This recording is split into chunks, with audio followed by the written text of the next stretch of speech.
ഭരതനാട്യം വലിയ പോസിറ്റീവ് നല്ല പടം, സൂപ്പർ കോമഡി ഉണ്ട്. സൈജു കുറുപ്പിന്റെ കരിയറിലെ നല്ല സിനിമ, സൂപ്പർ ഹ്യൂമർ ഉണ്ട്. ഫാമിലി ഓഡിയൻസിന് എല്ലാവർക്കും ഇഷ്ടപ്പെടും. തിയേറ്ററിൽ ഇത് ആക്ച്വലി അങ്ങനെ വർക്കായില്ല.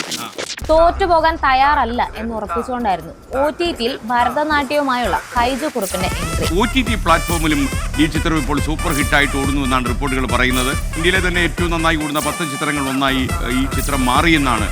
50 മില്യണിലധികം വ്യൂസാണ് OTT-യിൽ റിലീസായതിനു ശേഷം സിനിമയ്ക്ക് കിട്ടിയിട്ടുള്ളത്. ഇന്ത്യൻ മൂവി ലിസ്റ്റിലും ടോപ്പ് 10-ലാണ് ഭരതനാട്യത്തിന് ഇപ്പോഴുള്ള സ്ഥാനം. 48 Film Critics Awards, second best actor, Saiju Kurup. എല്ലാ ജൂറി അംഗങ്ങൾക്കും ഒരു അഭിപ്രായ വ്യത്യാസവും ഇല്ലാത്ത ഒരു പുരസ്കാര ഒരു നിർണയമായിരുന്നു ഇത്.